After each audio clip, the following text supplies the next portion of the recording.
And good evening, ladies and gentlemen, boys and girls. And so today we have a bit of a special live stream, unusually early. Oh, you mean like not that we are actually starting? Yeah, we're earlier than before, and there's a reason for that because we are doing the interview, and the person who we're interviewing is in Japan, and the time in Japan is different. It's a little late there, so some corners had to be cut. And there's an interesting fact that which I just discovered: the population of Japan is 98.5% ethnically Japanese. Like there are almost no immigrants in Japan, and yet today on the stream joining us, we have a person who shatters this stereotype into pieces. So please welcome Matthew from Japan. Hi, Matt. Hello. Is the sound okay? Is the sound okay? So, Matt, why did you tell the audience what your name is, how you just happened to be in Japan, what you're doing there, and who you are, and how come you're playing Go in Japan? My name is Matthew McKee. I am originally from America, but I've been interested in Japanese culture for pretty much since I was in elementary school. And I've been playing Go since I was in elementary school, so around the same time. So it was always a dream of mine to come and live and be in Japan. And after college, I moved to Alaska, which is actually the closest state to Japan. And then from there, I had a friend who was working over here as an English teacher. And he invited me over, and I spent a month in Japan. And while I was there, I drank too much sake and signed up for that company, the same company, and they hired me. So I've been here for 7 years now, teaching English to elementary schoolers and middle schoolers, and playing Go on the side there. Yeah. Wait, you're playing Go only as a hobby, or? Yeah. Oh. It's a hobby. I do sometimes teach it when I go to the local Go club. Wow. Okay, that sounds like a total dream come true. Like playing Go in Japan and teaching Go in Japan. Yeah, I was just about to ask what came first. Was it the interest of Go, or was it the interest of Japan? But yeah, it was like both at the same time. Yeah, I'd say Go probably started it. My gosh, I can still remember. My brother actually found Go first online because we got tired of all the little online games you can do. And Go was just so much. All those backgammons and then chess and checkers. And yeah. Who needs those? Yeah. No, Go. And the history around Go was so fascinating that it drew me in that way. And before I knew it, I was, studying Japanese to learn the words and studying Japanese to learn how to talk about everything around Go. And so it all sprung from there. Okay. Oh yeah, we'll get to the language later. I definitely have some questions to ask about the language, but yeah. So, what would you say? You've been in Japan for a while now. So, what was your first impression when you first came there? What struck you the most? What surprised you the most? That's a great question. I think the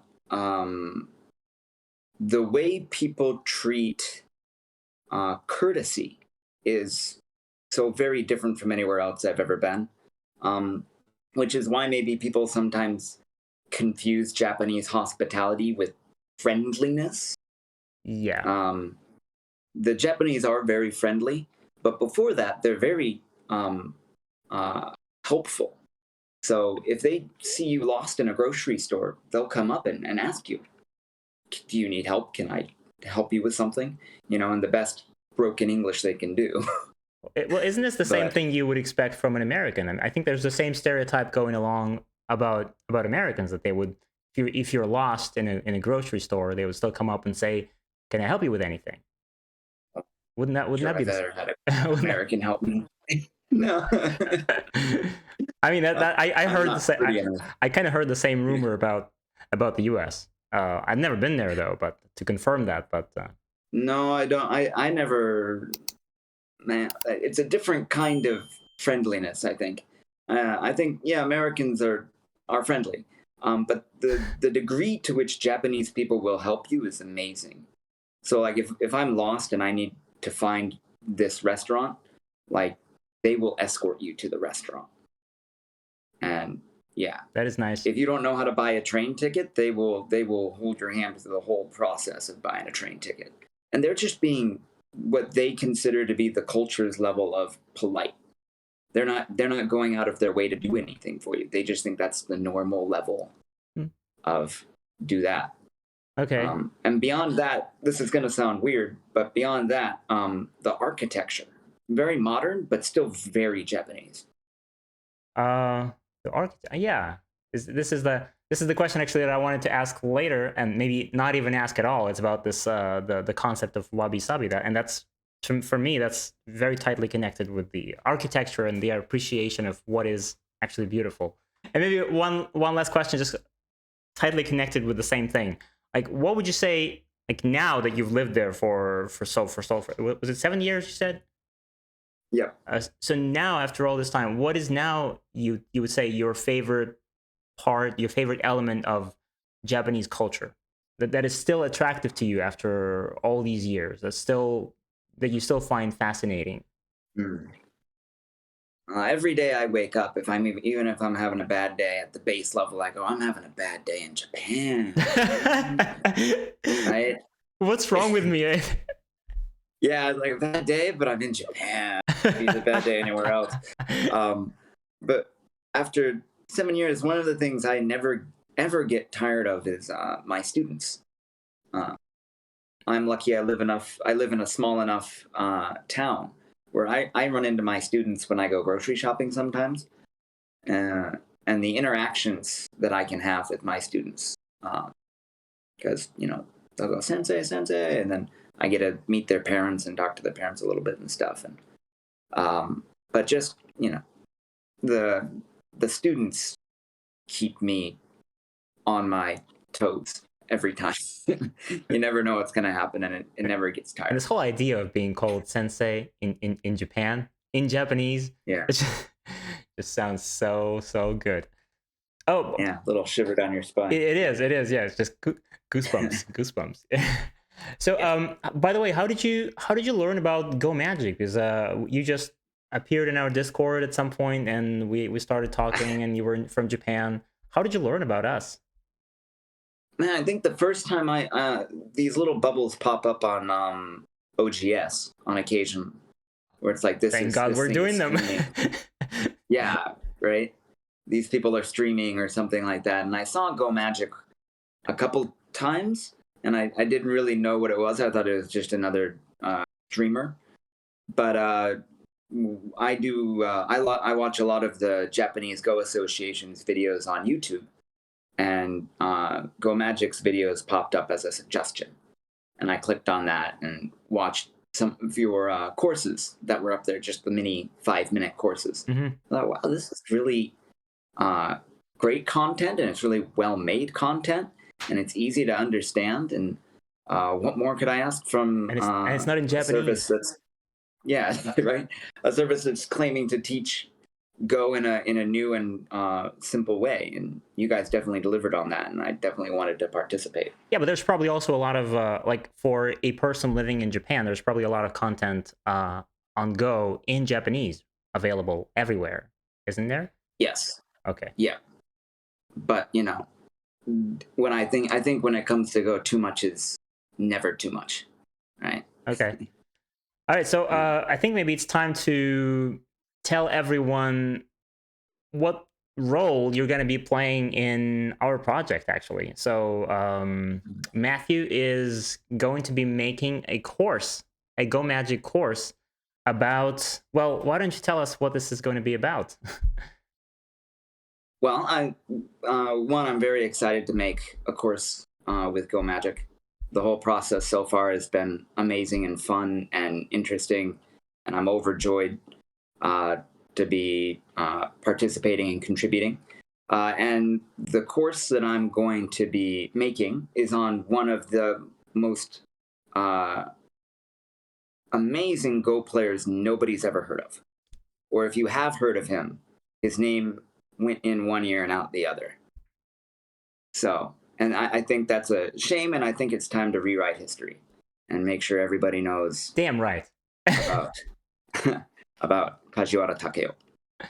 Yeah, it's going to be a course about Kajiwara Takeo. We've had a couple of historical courses already, but those were about ancient Japan, about ancient China. So like 200 years in the past, 300 years in the past. But this is going to be something a lot more recent this time. It's 20th century.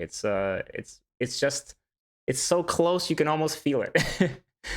Yes, and he sits at the bridge between classic Go and modern Go.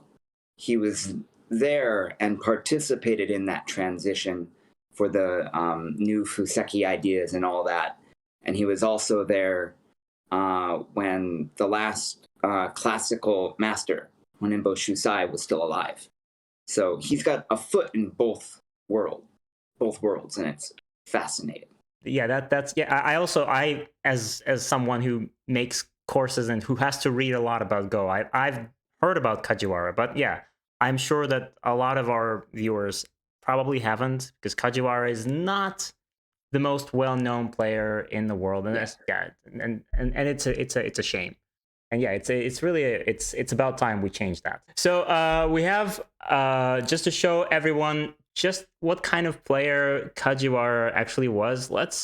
We have a little game prepared, and Matt's gonna show us maybe do some comments on that. I saw this game yesterday, but also I would love to hear the comments that you have there about it. So let's move on to OGS and let's take a look at that game. All right. So black is our hero of the story, Kajiwara Takeo, and white is Fujisawa Hosai. Is that the same? Is Fujisawa Hosai? That's the player who he played against Gosei again, right? And then after he lost, he had to resign. That's the guy. Yeah. So Fujisawa Hosai is famous for many reasons. He was the first 9-dan minted by the Japanese Go Association using their ranking tournament. Yeah. But at the same time, the world famous Go Seigen was crushing everybody around him. Yeah. And so the Japanese Go Association also had to say, you are worthy of being called 9-dan. And so, of course, they had a huge 10-game match. And Fujisawa Hosai lost so badly that he got beaten down to a handicap. Yes, he was. Yeah, I remember that. And yeah. And so he didn't just resign; he retired. Oh, for a few years. Oh, okay, I thought he never came back. Actually, he did a while later, but he came back much more humble. Yeah, this is 1975. So Fujisawa Hosai has made a small comeback. He's returned to professional play after his humiliation. But another reason he's so famous is he has a predilection for mirror Go. He likes mirror Go very much. Yeah, and that's probably why the reason most people know him for. They know him for this mirror Go strategy. Yeah. And for any of our viewers who are wondering what mirror Go is, it's where usually white just copies whatever black plays on the other side of the board. And the idea being, if they continue that forever, the game will be dead even. But because white gets komi, 5.5 points, white will win. Yeah, so black has to be more active and has to look for ways of breaking that symmetry. Yeah, which brings us to move 1. The tengen is the classic way to avoid mirror Go. And that is exactly why Kajiwara Takeo started with the tengen, so that Fujisawa Hosai could not play mirror Go against him. Tengen, that's a good start. Right. Have you ever? Yes. Have you ever tried mirror Go yourself in Japan? Maybe. I played about 15 moves of mirror go with my sensei at the Go Club, who's a 6 dan, and I am a 3 dan at the Go Club, and it got a small chuckle out of him. So, and then he's he's trying that. Yeah, and then he stared at me for about 2 minutes or so, and I broke the mirror because the pressure. All right. Yeah. He's a 65-year-old Japanese man who I can't understand half of what he says, but I made him laugh, and that was worth it. So let's see how Fujisawa Hosai and Kajiwara get on. So the first move, you can see here right away, we have a Starstone. Kajiwara is playing high to try and use his Tengen. Mm-hmm. He's going for a whole board strategy. And Fujisawa goes for the rotating Komoku points. Classic. Which are, the classic usually for black, though. But white is leading the game right now. White has control over the Sente. And then black is looking to pincer now when white approaches. So here we go. It's a mirror. Oh. He's playing mirror go. He went for it anyway. When I was watching this game yesterday, I didn't even notice that he was mirroring. Okay. Yep. Right here, he does it where he can. And so in a modern game, we would expect maybe the diagonal, or we would expect the knight's move. Yeah. Yeah. But because Kajiwara has a Starstone and he has the Tengen, obviously he's going to play the most complicated move he can. That's what I would do here. Is if you have the Tengen, you pretty much have to do something about it. You have to start attack, be aggressive. You have to use it. Yeah. Yeah. And this is the most aggressive, the high two-space pincer. And it was a favorite of Kajiwara's as well because it leads to many different complicated variations. And so, once again, playing mirror go. And now this move. What is that? What is that? This is not even. This is not even like. This is a Dai Gamer. Yeah. The famous super large knight jump. So, for anybody who's watching, this is not a Joseki, and this is the kind of thing that Kajiwara does. What do you do with this? No one's seen this. He's never done this before either. Yeah, but it seems like white really has to cover that stone, separate the black stone somehow.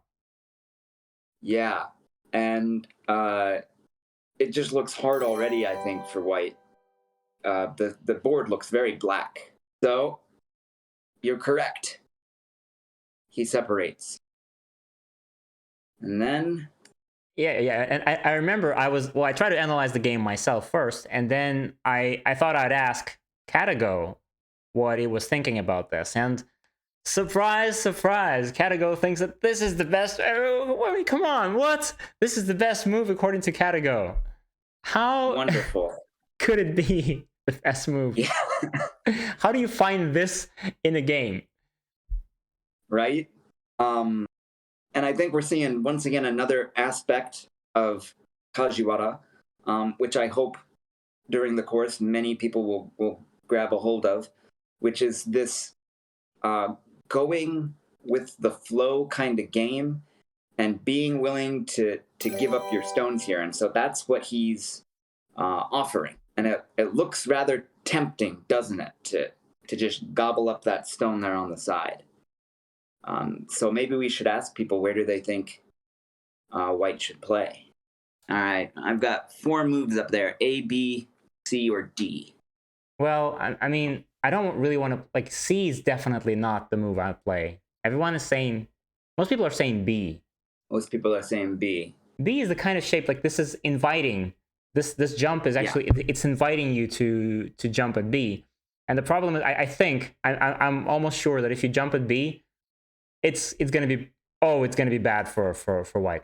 White's going to get the corner, but black is going to get so strong everywhere. That's my feeling. So when I'm invited to jump into B, I tend to never do it. A seems to be a bad shape. So I guess pretty much the only option here would be D. Interesting. The answer is D. You are correct. D. Shall we look at what happens if we play this one? Sure, yeah. This is just a very basic variation. Black, just let white have it. Sacrifice it all. Yeah. And black shape this is enough. Black shape is not perfect though, but yeah. Or even here, you could just leave this cut because it's not that big of a deal, and come down here and kick this stone if you wanted. Yeah, this is something that I would never abandon those stones just like this. It's hard to do. But yeah, looks cool. But this corner is not as big as it looks. And at the end here with this variation, this white stone is doing almost nothing. H16 is basically wasted. Yeah, it was supposed to attack black, but now it's just lost its meaning. Yeah. It doesn't even have any agi, nothing. And if we go for the B option here, it's actually even worse. Yeah. Because this push... It forces white to go down? Yes, because if white tries to block, it ends very badly. There are so many cutting points. Ouch. It just doesn't go well. Yeah, this is just... You could do this. You could even just push out like this. Yeah, probably even this. Yeah. And the corner is just so badly hurt. Yep. And then if you defend on the other side here, if you pull back here, oh, okay. there's the cut on the other side. This is the end of the game. Right there. Okay. So yeah, white would have to drop. Yep. And then black can follow if he wants, and he's just cutting right through white here like a hot knife through butter. Just not great. So anything white tries here to capture that stone just doesn't end well for him. Yeah. Which is just amazing. So this sacrifice here just does not work out well for white. So white ends up playing a kind of inefficient move here in the corner. He's been outmaneuvered. Yeah, but if we continue on just a little farther, and the stone still gets hurt. The H16 stone still got hurt, no matter what. Yep. And black's shape is great. So if we go forward just a little bit more here, it looks like white's broken into the center, but this move was left behind. And I think this is maybe the move that Fujisawa Hosai overlooked. This Me too. I would never find this in a game, probably. Yeah. But it looks so good when you see it. It does. And these are the kinds of things that you can expect from a Kajiwara game. He's famous for what's called a drilling attack or a drilling tactic. What is that? Here you can see him literally drilling into his opponent. And so it creates this defect that white has to go back and defend here at triangle. He's got to do something about that. Because if he doesn't, if he pushes out, black can't cut right away, but he can start this fight. And there's a lot of variations that can go on here, but it does not look like a fight white wants. Yeah, I was just about to ask what would happen if white pushes out, because pushing out seems such an obvious move, and yet it doesn't seem to work properly. Because I would have I mean, like pushing out is a move that I would consider is the very first one. Yep, and it's maybe what he had to do. He maybe had after making a few mistakes, he might have had to take this risky fight. Because it's still not, it's still not game over at this point. It's a fight. Yeah. But neither player really knows quite what's going on here. This is a brand new situation. And this is the kind of thing Kajiwara wants. His opponent's over here scratching his head and Kajiwara's just happy. This is his game. This is his thing. being a good professional, Hosai looks for a way to cover that cut in good style. He doesn't just defend. And Karago And also, to my surprise, thought that this was the best. This was the best option. Yeah, this was the best decision to make. really At least, interesting. at least my Karago, which is not always the same as everyone else's, because it all Yeah. very heavily depends on the graphic card or something. But my Karago seems to think that this cut is the one to make, which is something that I would probably never do. No, me neither. I wouldn't have the The guts. courage. Yeah. The guts to do that. But it ends up being that in the end, Kajiwara gets this massive outside thickness, and still that stone it's just an egg smashed against the cliff. It is. Gone. It's just absolutely gone. And the only thing white has are a few cutting points in black's wall over here to aim at. And so And white can't even break through because black always has this Atari at F14, right? So it's hard for white to like cut at G12 and cut through.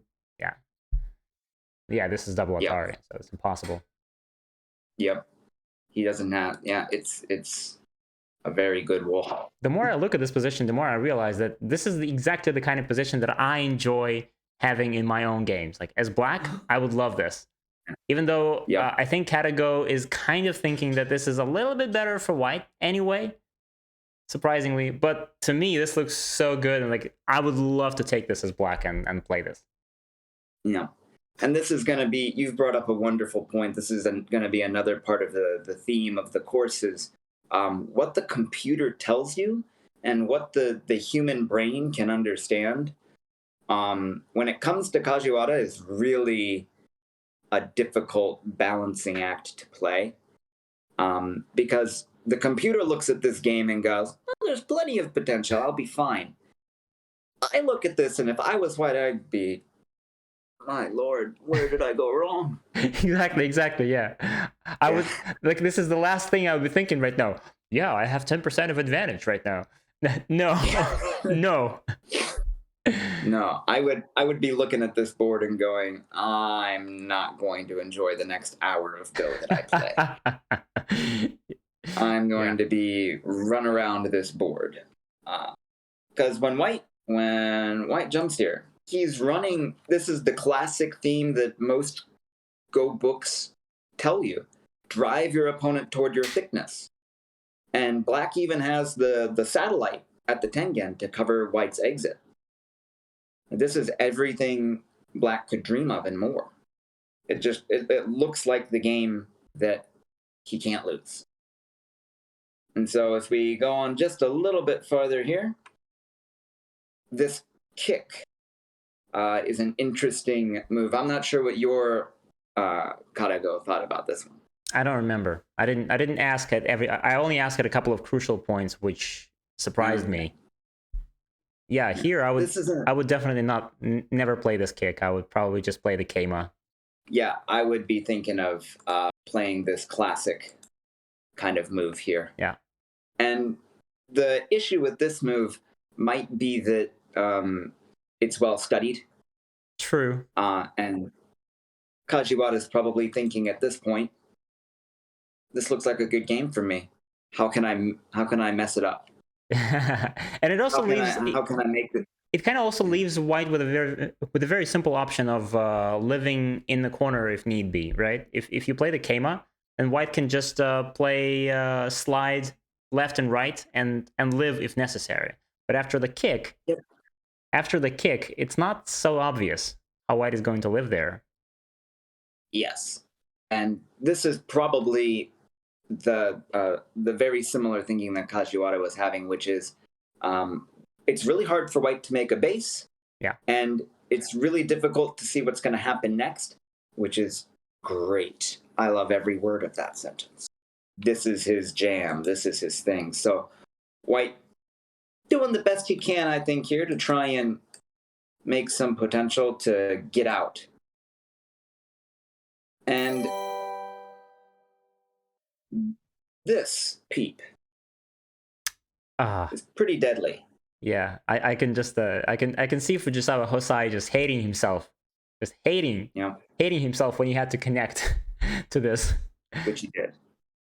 And then I would like to welcome everybody to the end of the game. White resigned. Oh wait, when I saw in the commentary that it was like black plus. I thought black would win the game eventually, but white resigned here. Yes. Wow. I mean, can, I mean, can you imagine? Can you imagine anybody like having played up until this moment in modern day China to resign here as white? I mean, yeah, it looks Yeah. maybe a little bit better for black, but resigning. Wow. What do you think? Why do you think this happened? Like, was it that bad? I think if you look at this game in both corners so far that they've played, the upper left and the lower left, White's been pretty much outplayed. He's been outmaneuvered. And this white group is going to be running out into the center where black has a wall and he's got the tengen. And it just looks like at this point, I think, from a professional standpoint and from the human standpoint, it looks like the game is already over. It might not be over, but the way a professional might look at this group is going to be chased around the board for the next 100 moves, and I'll have to resign anyway. Oh my So god. why not save myself some like hard thinking and just, you know, Yeah, give and up now? this is actually one of those things that I personally find so impressive about Japan and the way they think. You know, and for everyone who just joined us, then Matt is an American living in Japan. He's showing us the game played by Kajiwara Takeo, and a very unusual Japanese player. And eventually, he'll make a course about his life. And this in this position, can you guys imagine? White resigned right here. I mean, yes, it looks like black. It's better for black. It's a little bit in black's favor, but resigning here, that seems like a little bit over the top. Yeah, I would tend to agree with you. Well, no, one of the things I was going to say about why the history around this kind of thing is so amazing is in 1975, the manners, the etiquette around Go in the professional league is that you don't continue playing a lost game. Well, I mean, how do you determine a lost game? Yeah, that's the thing. You know, for me as an amateur player, I consider myself a decently strong amateur player at a 3-dan, but you'll read it time and time again in Go commentaries where they talk about and on move 100 the game was over, and the professionals will have a sense of that, which is probably what makes them professionals. Is they can look at a game and go, I lost on move 70 and I kept playing for 60 more moves, but by that time it was, you know, it was gone. Okay. Especially I think these Japanese pros leave a lot of commentary behind and they'll say, I think move 145 lost me 5 points, and at that point there was just no hope of me catching up. There's somebody asking, and how would you practice Yosei then? Indeed. Yeah. And this is it's actually a very nice question because I asked the same question because I when I'm playing a teaching game with Alexander Ginnerstein, and we always have we only have time to play till about maybe move 100, and I asked him the same question. If I wanted to practice endgame, how do I do it? And we did exactly this. We took one of these games, the unfinished professional Japanese games, that one of the players resigned, like being 3 points behind or something. Yeah. And I would take the winning side and he would take the loser, and he would try to beat me being 3 points behind. And yeah, Interesting. just a just a little strategy. And I was just, and the reason I'm saying this is I'm thinking, well, shouldn't we try and play this game out till the end? should I try to play as black here? This looks nice. This looks. Oh, I think you'd kill me if I was white. I don't think I personally don't have a lot of courage to think that I could get this white group No. out to safety. I was thinking to play this against Alexander, not again, not Oh, against you. If he would take man, if he would I would take watch white here. that. Yeah. I would watch that too. I'm not so sure. Yeah. And yeah, so thank you for sharing this game with us, Matt. Thanks a lot. Yeah, this is a really, really nice game, and especially the fact that it's so short and Yep. it ends so abruptly. That's just it just doesn't happen anymore. I don't think even in No. like today's Japan, in today's modern Japanese professional games, you don't see this very much, right? No, the etiquette has changed, and especially when another famous player, Rin Kai Ho, came along with Ishida Yoshio. Both of those players really excelled at dragging out a game and making a comeback in the end. Oh, okay. So And this kind of when they the when they fashion. started taking titles, Oh, I see. the etiquette changed where, hey, maybe I can still win started to become a fashionable thing. Okay. And yeah, now it's become the norm. So I don't even know if I'm happy about this or not, because this is so there's so much cuteness about this, in this whole idea of resigning early when you feel like you've lost the game. All it's right, a bit like a samurai offering up their head to get lopped off. Yes. The honorable death. Yes, exactly. So before we continue with the interview, we have a few photos to show, a few photos from Matt from Japan. So let's move right on to the photos. Let me open them. Yeah. I think we can't just see the photos without your commentary. So what is this? Would you explain what this is? So this is Seisho Seki, or the life-stealing stone. And if that sounds ominous, it's very ominous. It does. It's one of the most famous yokai spots in Japan. And if no one knows what a yokai is, it's a Japanese ghost monster thing. They're not really clearly defined as one or the other. And this happens to be the location, it's probably the most famous yokai spot in Japan. This is where the nine-tailed fox, Tamamo no Mae, was sealed away and finally her evil spirit destroyed. But what's interesting to me, and one of the connections to Go here, other than it being a stone, is that lots of old yokai prints, those old Japanese woodblock prints, depict samurai getting into fights and knocking over go boards. Oh yeah, I've seen those. Yeah. Well, I never knew what so they you'll were. have the go boards knocked over, and the samurai brandishing his sword, and there's either an enemy or a yokai coming in. The yokai also really love to play Go. There's a few prints of yokai looking over the samurai's shoulder while they played Go. Okay, well, so just by looking at this, I thought it was a cemetery, but now I see that I was wrong. No, that stone there, that big old stone that's got the rope around it, is the Seisho Seki. And that rope is there to protect everybody. Okay, and those other, the pillars? Yeah, the pillars are also there. They're part of the ritual area, I suppose. There's a lot of Buddhist and Shinto being mixed in here in this area. This whole area is active for hot springs, and not a volcano, I don't think, but there's gases that come out that kill everything. And that's why it's called the life-stealing stone. It's thought that this stone caused those gases to come up and kill everything. Wow. Yeah. Hey. It's actually a lot more ominous than when you know the backstory of this whole thing. And we just yeah, it's not just a rock. Yeah, exactly. Yeah. Get too close to it and you're gone. Okay. And this, I assume, is your Goban and your bowls and stones? Yes. So these are, this Go board was given to me by one of my fellow teachers.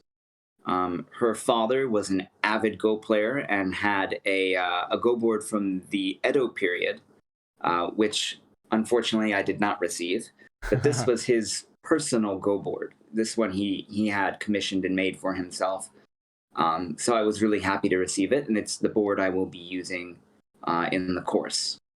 Looks so nicely So weathered and like it's old and dented. it is. It's got the wabi sabi in it. Yeah, the wabi sabi, exactly. Yeah. Can we expect to see this Go board in the course? Yes, it's the one I'm using. Yep. Great, great. Wow. Okay. And this is the sakura, I assume. Yes, everybody knows these. The famous sakura trees. The cherry blossoms. The famous cherry blossoms that fall at 5 centimeters per second, as they say in anime. I did not know that. Well, that's a famous anime, and it's called 5 centimeters per second. Oh, that's how. Well, now I have something to watch. I didn't know that. That's how this fact became famously known. Okay, and this? Now you have seen the other side, the side that nobody shows you of the cherry blossoms. This is where they all go after they're done falling. Yeah. So this is actually the same tree you just saw. This is the end of the cherry blossom season. This is where they all went. Oh, and this is like a pond? No, this is the this is the driveway right outside of my middle school. Oh, okay. Well, yeah, they're everywhere in Japan, especially the schools. The schools always have sakura trees. But is it true that they say that there's a rumor that if you're late for work because you just spent some time in the park watching the sakura trees, that you wouldn't be criticized for that? Just because it's such a like it's almost like a virtue to be appreciating the beauty of sakura trees, for example. I think depending on the size of your corporation, yes, you would be forgiven. Certainly, I would be forgiven if I came into school a few minutes late and the teacher was like, "Your class started 5 minutes ago," and I'd be like, "I'm sorry, looking at the sakura tree." Like, tell us what sakura is in English. Yeah. Okay. Yeah. Now, what is this cold and forgotten wasteland? So everybody, when they think of Japan, they probably don't think of winter because it's a semi-tropical island, or a semi-tropical group of islands. Yeah, but this is actually the same area. This is the playground outside the middle school. This is the soccer field. Oh, the soccer field untouched by human feet. Yes, this is right after a fresh snowfall. The kids have not had their morning break yet. And this is probably taken from the third story up, I do believe. And you can see some of the architecture I was talking about over there. The style of the roofs are very Japanese. Rustic. And yes. And the power lines, or I guess that's a power tower. Mm-hmm. That shape is classic. You know, you watch an old Godzilla movie where he comes up and he busts through the power line. That's them, and they're everywhere. Okay. So this is a bit of Japanese landscape, modern Japanese landscape. How big is the city, by the way? The city where you live in Japan? Yeah, I live just a ways outside of Sendai, and Sendai, I do believe, is in the top 10 or the top 15 biggest cities. But my city is probably considered the rustic countryside by Japanese standards, even though it's not. My hometown in America had a population of 2,000 people. Okay, well that's also fairly rustic countryside. Yeah, so I know what rustic is. This is my town here is pretty decently sized, about 100,000 people. And it has a Go Club, or even several, right? It has 2 Go Clubs, and they do compete, so I'm looking forward to representing. Okay.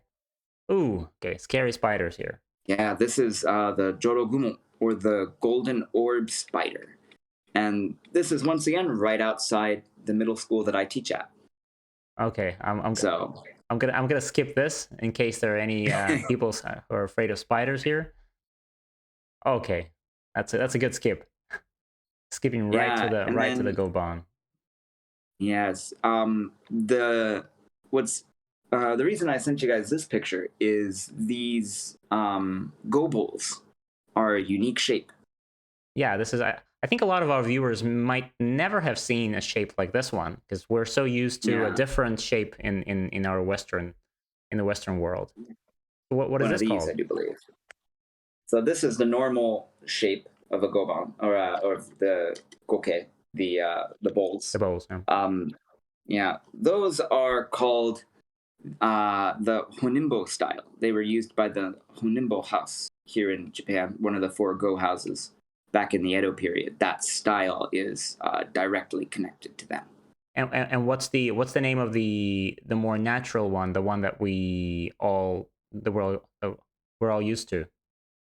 Yeah, I think those don't really have a special name. The two stylized bowls that I know of are the honimbo style here and the inoue style. Oh, Inoue. But I've never seen the inoue style. It's like genan. But Okay. I've never seen what the inoue style is. Is this the view out of your window? Yes, this is the view outside my own apartment window here. Once again, very Cold. Japanese style, yeah, roofing there. And just beyond, you can see some steam, some smoke coming up. It's a very cold winter morning. Yeah. So even when I wake up in Japan, if I've got a kind of a bad night's sleep, I can still go, "Woof, morning in Japan." Yeah. Can't be Land bad. of the rising sun. Can't be. Yeah. Can't be too bad. All right, this is a close up of the stones. Yeah, those are the I use real slate and shell, made in the classic style, handmade each one. Well, I mean, we expect no less. I mean, you're living in Japan. Come on. Right. Handmade, these are the slate and shell. Sure. Yeah, these are them here that I have with me actually. Where's my camera? There they are. Yeah, this is one here. And this was handmade. And the clamshell is actually really rare. It's from a very specific beach in, I think, Mie Prefecture in Japan. Don't tell me that these are Hyuga clamshells. They are. Really? You got what? Yep. You got Hyuga clamshells? Dude. I thought they were like crazy expensive. Well, these were on sale, and they are size 22. They're pretty thin. Oh, this is exactly why I like them. I hate them when they're too like size. Yeah. I can. This is exactly the size that I prefer actually, because I think most people play with size like 33, 32, and that is kind of relatively thick. And maybe they're aesthetically more beautiful, but these are much easier to hold, just easier to play with. And yes, like and they make a very soft sound. Yeah, and like right now, if you look for a new set of Hyuga clamshell stones, it's gonna cost you like an apartment or something. Yeah, yep, it's gonna cost you about 2 months worth of rent. Yeah, so most people buying slate and shell stones these days, I think they go for Mexican clamshell, which is a lot cheaper these days. But I didn't even know it. But I mean, I'm sure that there's some old sets and maybe some auctions where you can still buy those the classic. But like, can you tell the difference? Have you seen them side by side, the Mexican ones and these ones? Like, can you even tell the difference between Mexican clamshell and Hyuga clamshell? I think it would be really difficult for me if you put a set in front of me and you said, like, which one are they? Yeah. Which one's which? I would, I'd be, let me consult my whiskey bottle or something, right? But speaking of which, oh, someone else turned in the points. No, that's just me. The more you drink, the easier it will be for me to win the game. I hope. But I don't think I can tell the difference. Maybe if you put them up against each other, I think I have a set of Mexican clamshell as well, and I think the Hyuga are just a little bit whiter. They might just be a little more pale. Yeah, and I was always fascinated how the prices in Japan would like drop tremendously once it was just a little bit off this perfect spot of beauty. Like once you have the perfect cut of the board, but once there's like a little bit of extra texture shown on the side of the goban, immediately it's like 10 times cheaper. And like Yep. you don't even care. It's the same goban. It makes the same sound. It smells the same. It's kaya. Yep. But Yep. it's 10 times cheaper just because it's just of that little imperfection there. Yep. It's called off spec. So if you buy off spec, it's about 20-30% cheaper, which is just what you need. Yeah, because we don't care. But yeah, we don't care. We don't care. Yeah. All right. Please. What else we have here? Yeah. Some food. What is yes. If you come to Japan, the food is the stuff. This is miso soup, but this is a sari clam miso soup. Clams, okay. And so you can actually buy this from a vending machine.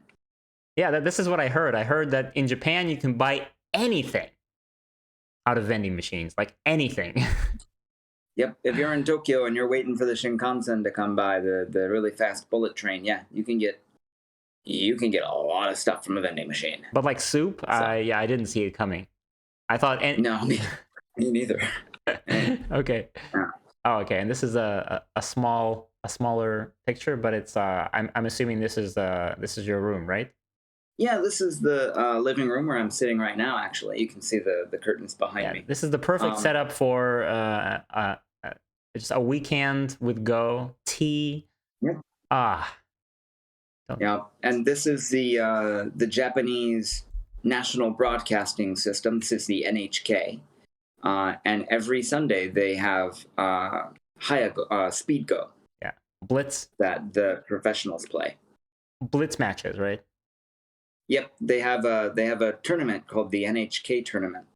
And so the rules is each player gets 30 seconds per move, and they have 10 periods of like 1 minute thinking time. Well, that's not fast. Come on, one minute thinking. That's not. I was thinking it's like they get 10 periods. I know. If you use up those periods, you have no more thinking. Yeah, but like 1 minute, right? Yes. Each period. No, I was thinking maybe like 15 seconds each period. Yeah, that'd be pretty brutal. That'd be Blitz. That would be super Hayago. Yeah, I don't think the professionals would agree to that. But yep, they do it every Sunday, and then they also have a commentator. And I do believe this commentator is it might be Michael Redmond, actually. Michael Redmond Ninebound. Yeah. Maybe. It might be Mr. Redmond. Yep. His Japanese is impeccable. Yeah, I heard him speak, but I mean, I wouldn't be able to tell the difference between impeccable and slightly worse. But yeah, he sounds so Japanese as he can be. But I mean, he probably spent his whole life there, like half of his life. Since he was 14, I do believe. Oh, come on, he's been here since he was 14. Yeah. That is to be expected. He's probably. I'm expecting him to start forgetting his English at some point. I mean, yeah.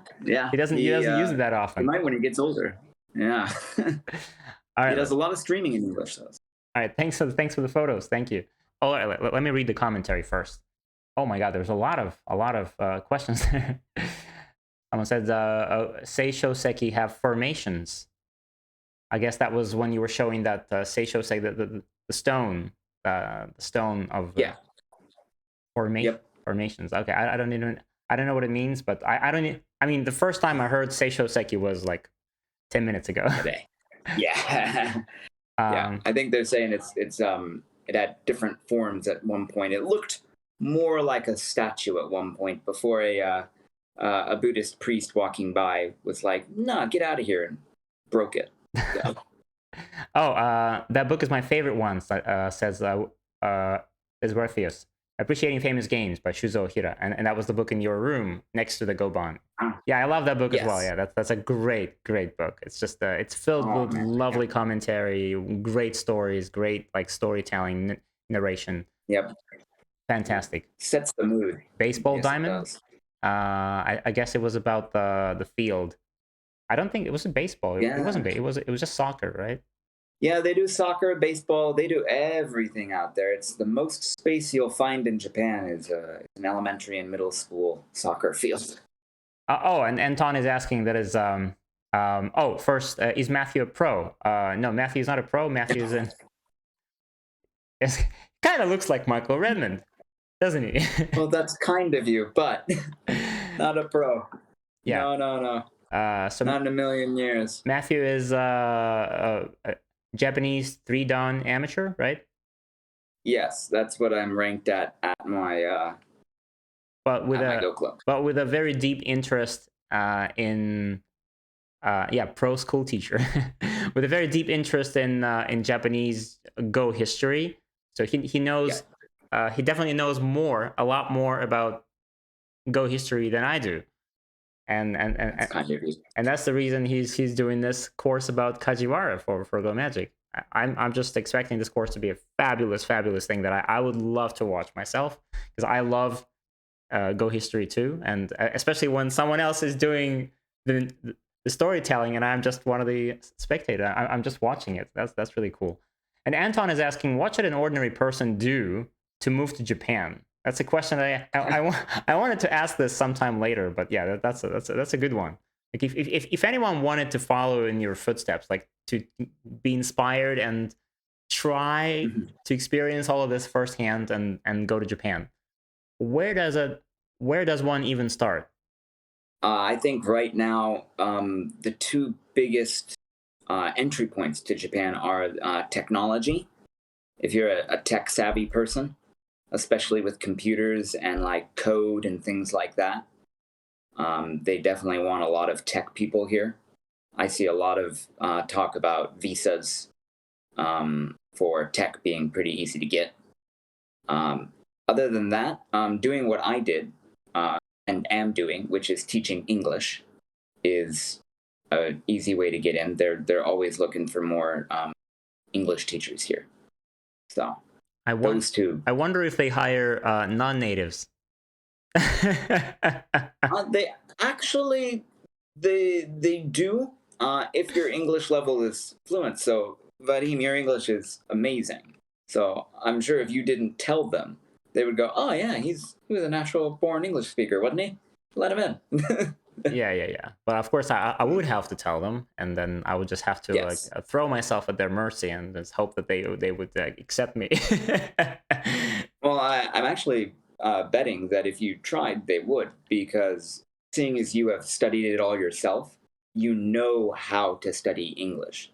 I was lucky that I also do writing, and so I understand the grammar and syntax and things of English. But your average English speaker, if one of the students asks, "Why can I not say the brown big cat? Why must it be the big brown cat?" Oh, this is actually a very interesting thing in English, which is like it's so nonsensical for so many like speakers of other languages. The adjectival order in English is just crazy. It makes no sense. Yep. It makes no freaking sense. You just have to be born with it. And that's the only explanation you give them. You just tell them the order and you say, well, you just follow this order. You break it, doesn't sound good. Yep, it has to be this order. Yeah. So yeah, it's a big blue balloon, but it's not a blue big balloon. It's just no. Yeah. No. Right? Yeah, so you got it.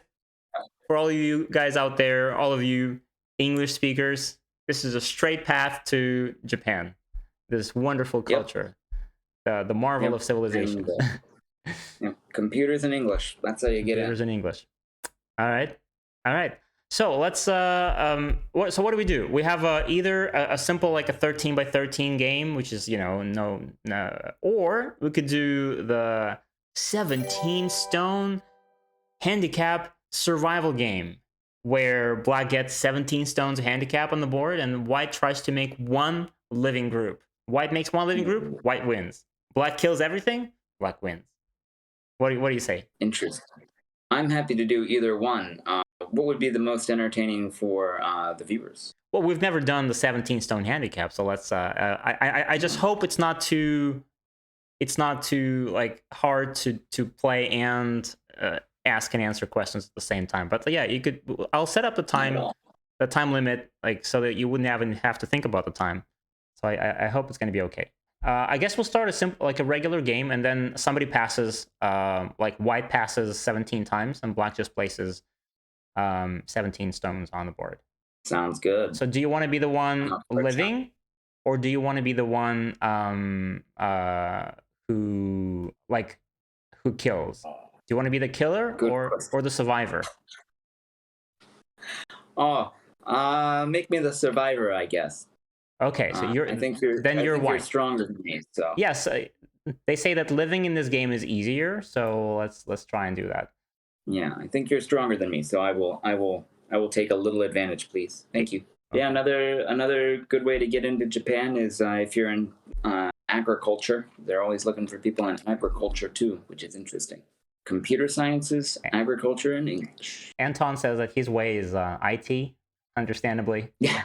My way Yeah. would be English. Yeah, IT is really not my way. Like, if English is hard, then IT is impossible. All right, so this is the game. All right, so I'm black.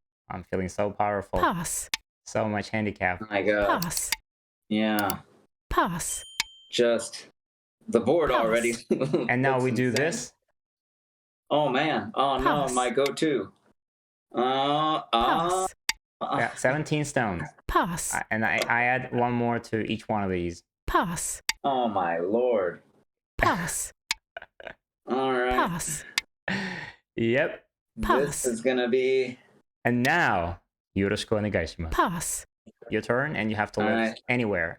And if you fail Alright. in like in one corner, you can always switch to a different corner. So like, let's go Yoroshiku magic. You need onegaishimasu. 17 stones. Yeah, 17 stones. Yeah, it's just a fun little exercise for actually if you're not sure about your, if you're not confident about your survival like sabaki and shinogi skills, then this is a really good exercise. And I think I've recommended this in one of the courses somewhere. Like set up Yep. stones like this and try to live as white. And also, if you're not sure that you can kill your opponent in your own moyo, then you can do this and play this as black. And this is exactly what I'm doing right now. I'm black, and Matthew is white. He's gonna try to survive, and I will try to kill. So just one group lives. One group lives, and you win. And I'm gonna distract you with questions. Will do. Make it happen. All right, so maybe the first question that I would ask here is as you mentioned before at the very beginning that Japan is famous for their rituals, right? For a lot of courtesy, a lot of the politeness that's built in their culture. Well, have you? Would you say that you managed to assimilate into their culture? Have you learned all the rituals, how they work? No. And the truth of the matter is just like talking about the order of like color and weight and things in English, assimilating that kind of stuff is just you've just got to learn it kind of by osmosis, or you have to study a lot. And the keigo, or the formal speaking and things like that, is just, it takes an absurd amount of time to really get that stuff down. And what about what about the bows? Like the famous Japanese bows that are like the depth of the bow. Yeah. The other side of that is I fit into the culture a little differently because I am a foreigner, obviously. Like, hello, kind of thing. At the same time, though, it's getting harder and harder in Japan to tell if someone's foreign or not. There's a lot of people that actually look like me who are Japanese, who were born and raised in Japan. But when, as an English teacher, people know that I'm... Oh, you played. Sorry. As an English teacher, people know that I maybe don't speak Japanese perfectly. And so they're forgiving. They forgive you. Yeah, if that makes sense. So you kind of tell them to, like, but are you actually allowed to speak Japanese in class, or should you? Yes, I am. Oh, so you can. If you can, you can do it. Yeah. Okay. Try and use as much English as you can, but at a certain point, you've just got to be like, okay, listen, kid, and you got to go in Japanese. But they're just more forgiving because I'm foreign. Because they know that my Japanese is never going to be perfect, they're willing to, overlook some of the stuff that I mess up. Ooh, finally, an attachment. Yeah. Okay. Trying my best here. Yeah. I'm trying my best to distract you. Yeah, but you don't have to like you can always speak first and then make a move. So you don't have to like make a move and think about it at the same time as you're speaking. So don't be pressured into anything. don't let me distract you with those tricks, those cheap tricks. Nah, you're doing fine. Okay. Not cheap yet. All right. But right. the so they forgive some of your inconsistencies in your English and in your Japanese when you are honest about your Japanese skill. Okay. So that makes sense. Yeah, that makes sense. Because I was just assuming that maybe you would have to like tell everyone, all right, guys, I don't like I'm a foreigner, so like I don't understand any Japanese, so please if you want me to understand you, you have to use English, and this is how you like push them to be more active in class.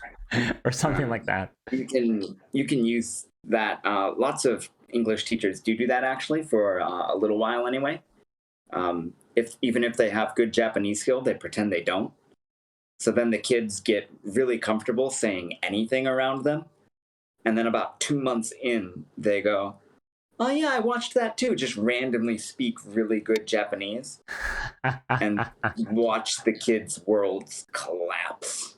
Like, oh God, he knew what we were saying this whole time? Yeah. I'm guilty. I tried this actually myself, but not in Japan, but in China as I was learning. But speaking of languages, like how long would you say it took you to learn Japanese to a comfortable level?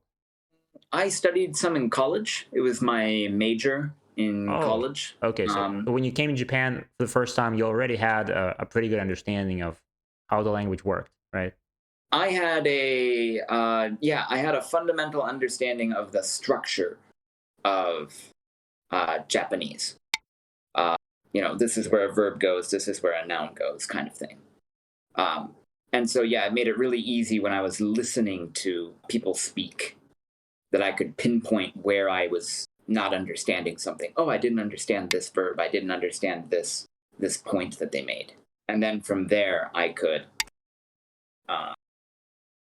try and figure out where I needed to study. So did you like have a tutor in Japan, or did you buy a lot of textbooks? What was your like structure? What was your process to try and get your Japanese from like college major level to the I can say anything in Japanese level? I'm not quite there yet, but I would just say osmosis, which is like learning by being, is just a great way to learn any language. So moving to Japan gave me constant input, and then it's just on me to give a lot of output. And it was a great way to learn Japanese that way. I feel like in this game, Definitely. I'm trying to be too passive here, just like not just to kill by not doing anything. I'm not sure if that's a good strategy. I haven't played this for a while, actually. I mean, the last time I played this game was this variant of Go was, I don't know, 5 years ago, maybe. I'm trying to be as courageous as I can be and play. You have to be. You pretty much have to be. Yeah. Otherwise, otherwise it's just not going to work. All right, let's peep here and see how you respond to this. Oh my! Challenge 1. Yes, challenge. Oh, okay. That's a good Dasuji. Yeah. I got the same when I moved to China too. Says Tangji. Okay. Matthew, how long did it take to learn? Oh. Have you learned kanji? Is that Anton is asking? Have you learned kanji? Like, have you learned to write? Can you actually like not just texting but writing? Because this is what I failed to do when I was learning Chinese. I decided that in the modern world nobody writes anyway, so I'm just gonna go with like I understand visually when I see the characters. I can read them and I can type them, but I can't write them. So can you? It depends on which kanji it is. I have a very good comprehension of the daily kanji, is what I would call them. And of course, my reading is much better than my writing. I can read much more than I can write. And then yeah, texting. If you know the sounds that go into the kanji, just type them in and find the kanji, right? But when it comes to actual, give me a blank piece of paper and have me write something down, yeah, it's probably what I'm worst at. But like a functional daily note, I can do that. I can, leave a note that like I need to go grocery shopping or something. I can do that in Japanese. Yeah. Okay. So, Okay. I can like yeah.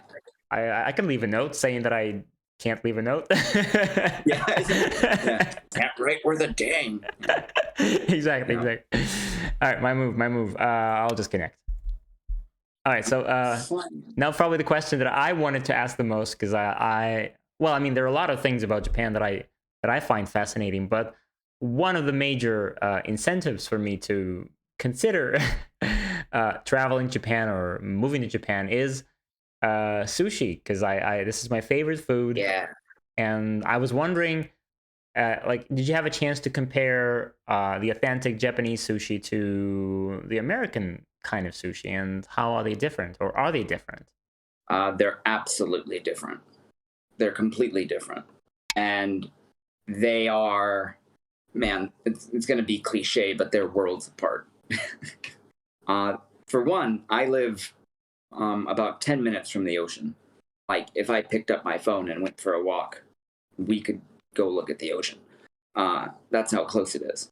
And so the sushi here is like usually caught this morning kind of thing. And it is cheap. It's basically $1 for two pieces of sushi. Nigiri. Yeah, 2 pieces of nigiri. If you get more expensive, it can go up to like $3 for 1 piece of like really prime cut tuna or something like that. But yeah, the conveyor belt sushi is amazing and cheap. Oh yeah, and if you go just I've never seen that one one. step I mean, I saw that in cartoons and in movies, but I've never seen it in real life. Like the conveyor belt sushi. Yeah. That like when you grab whatever you want and it says passing by. Yep, that's exactly what it is. Everything you're imagining, it's the same. It is. And if you go one step up to the more expensive sushi restaurants, where it's like 500 yen, which is like $5 for a plate, it's still amazing. And at the end of the day, you've spent maybe $30 on sushi.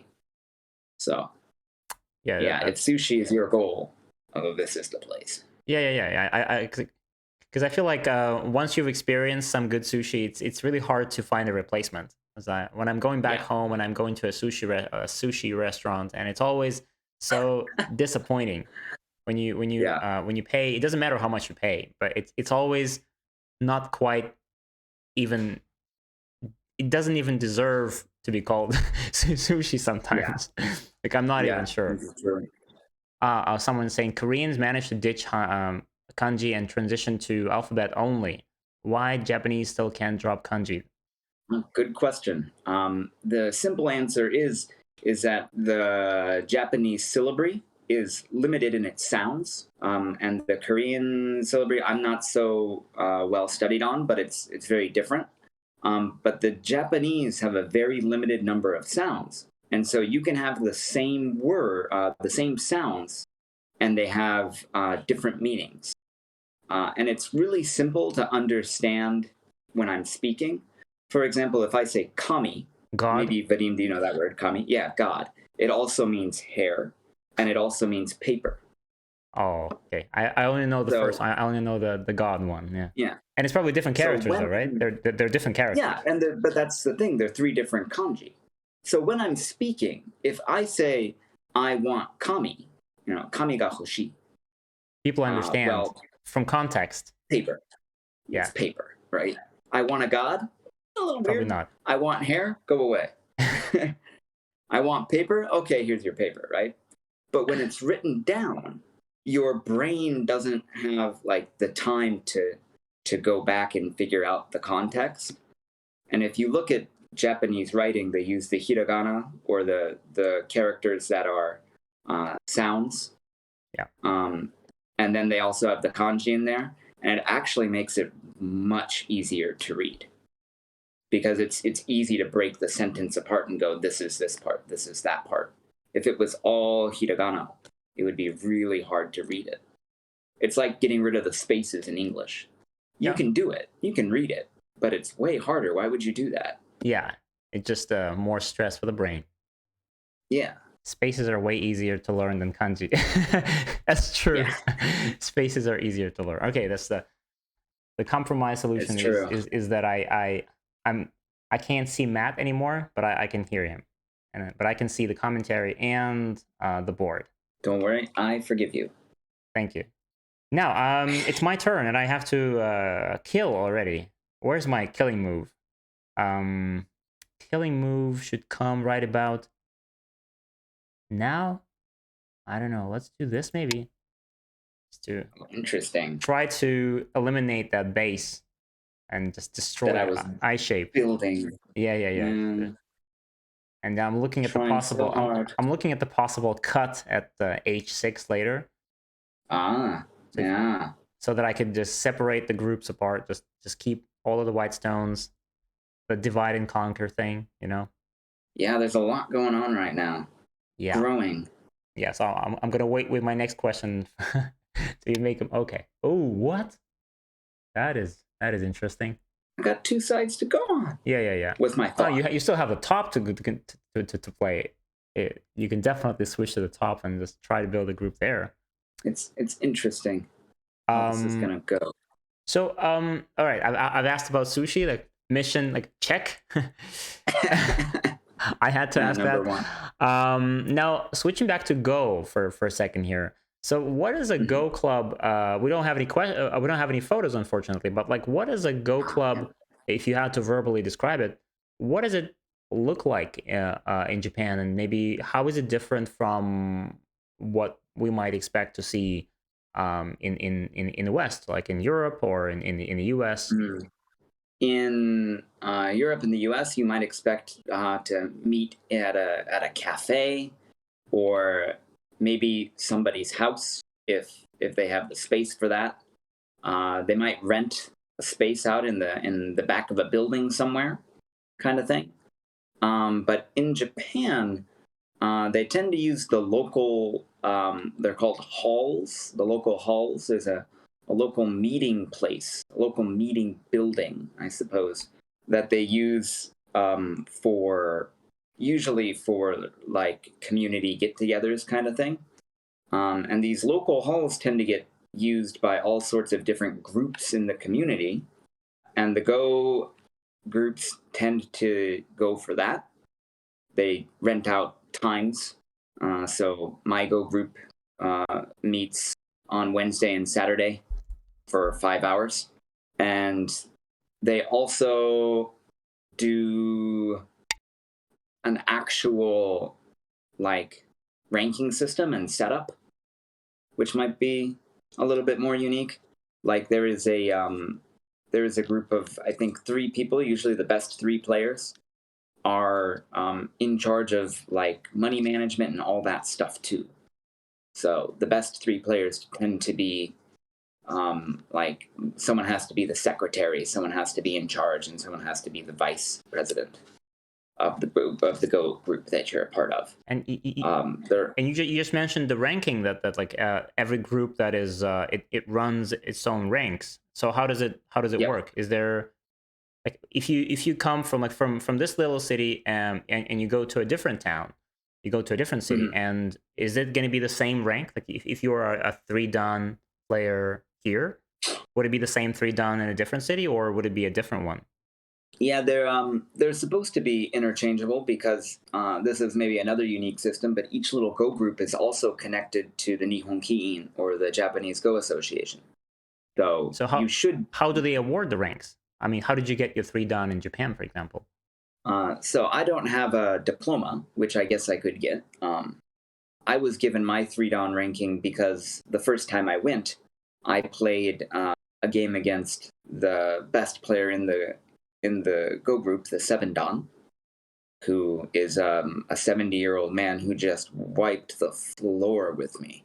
It was not even a contest. I played him even with regular Komi, and he was white and I was black. And yeah, he had me. It looked like the Takagawa game or the Kajiwara game. He had me beat in like 40 moves, and I played desperately for another 40, and just had to admit that I was completely outclassed. But he, went, not bad, and you're a 3-dan. Oh, okay, yeah. So it's kind of like an. I feel like maybe this is like an. I wonder if they do the same thing in Korea as well. But this is how they also do this in China very often. You play against someone of that strength, or you play against a teacher, and he would just establish the fact that you are a 2-dan or you're a 3-dan or whatever rank, and that's what you have to take. That's as good as it gets. You just that's it. Okay. Yep. Thank you, master. Yeah, right? Exactly. Yeah. And I've played against all the upper level players in that Go group, and I've played against the other challengers, I suppose, that were like 1-dan and 2-dan and stuff, and they all agreed I was of that ranking.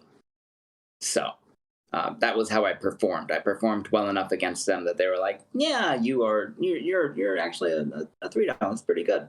Kind of. So I was happy about that. Not sure I would complain about that. But can you be deranked? Oh, wait. You have to take this? I have to take this. Okay. Can you be deranked? Like, can you lose your rank if you start performing badly? I mean, for some reason, you haven't played for a few years. You come back to a club and you say, well, I'm a 3-dan. Here's my diploma. And then you lose a few games to lower ranked players. Would they take it away? Would they say, no, now you have to study again to get that 3-dan back? I think at that level, yeah, they would probably do that. They would probably like, oh man, you dropped it, you lost it, got to get it back. I think if you got above a 5-dan or above a 6-dan, like 5-dan, 6-dan, 7-dan, they would probably go, oh, it's just like riding a bike. You just need some time out of that, senpai, kohai respect kind of thing. Okay. But I think also when you get to that level, I'm not sure you do forget how to play ever. Well, if you get to the 7-dan amateur level, I don't know how you could ever forget how to play. You can probably get a little rusty, like you haven't solved a lot of life and death recently, and you just your reading is not that sharp anymore. Perhaps that. You're trying to say, of course, you have the fundamentals down. Game? Yeah. No. Tangjie, I'm sorry, I've missed a lot of your comments here. You said that I imagine if you're teaching middle school, knowing the translation to English equivalent helps. Absolutely. Yep. Because if they ask me what this word means and I'm having trouble getting them to understand, I can just say the Japanese. Yep. If they're like, study, I don't know what study is. Thank you. They go, yeah, it kind of helps. I think it kind of helps, but at the same time, I mean, I've seen other foreigners like from all parts of the world, English speaking world, teach in Asia, and I saw like when they would have zero knowledge of the language, of the local language, and then they would just they have to do something. They have to explain the word, and if they don't know the translation, then they have to come up with something creative to explain that. And once you know the translation, it's so much, because it's so much easier to go for the translation than to do this monkeying around trying to invent something. Gestures are wildly helpful. The Japanese love a good game of gestures. Anton Praskurin redeemed play an attachment. You should play an attachment. Oh my god. So this is one of our magic points here on Twitch, and now I have to play an attachment. No choice. Where? Anywhere. I have to play an attachment. I'm going to play an attachment. All right, so let's is this an attachment? That's an attachment. Yes, it is. My god, it's about to get messy. Well, I would never have played this. I hate attaching to weak groups, but I have to. Thank you, Anton. Yeah, he's your friend. I'm gonna revenge. You know that. Thank you for that. Yeah, I think you're in trouble now. No, you're not in trouble. No, I'm just gonna. I may have misread my squeeze. As long as Anton doesn't do another attachment right now that I have to attach once again. So before he does, I'm going to respond and save the stone. Remember to cut without thinking. Thank you, Tangjia. Thank you. Yeah, cut without thinking. Yeah, that's I don't have points anymore. Good, Anton. Good. I don't have points anymore. You can't hurt me anymore. No, it's not those points, Matt. It's not the points, the go points. It's the magical points of Twitch. All right, how do I kill this? Dangerous. The bottom group is okay. Now this one is kind of floating around. It's looking okay, I suppose. All right, let's limit it like this. I'm just gonna go. Oh yeah. I'm gonna go with the inside peep, not the outside peep. The inside peep. Sure. Block, block, block, the block, peep block. everybody wants. Oh my. Wow, that's fast paced. Hiya go. Well, we gotta pick up the pace a little bit, I think. What? Oh my god, redeemed. All stones are white for 2 minutes. What? Oh, come on. That's another one of those bonus options. Now I have to play one color go. Oh no. How do you do that though? How do you set that up? I set it up here. Well, I mean, you will see black and white, but I will see, and I think the audience will see. Wait. Oh my god. I think everyone will see only white stones. But Jesus Christ. No. Oh my god. I can see that on my screen too. Good luck. Thank you. 2 minutes. Anybody? Timer, please. Timer. Let me ask you a couple of questions first. Yeah. Okay. I know. Don't delay the inevitable. All right. I'm just gonna capture these stones then. I remember that I should capture them. Yeah. No. Okay, this is Atari. I remember there's a stone. Okay, this is Atari. I remember this is Atari. So I just connect.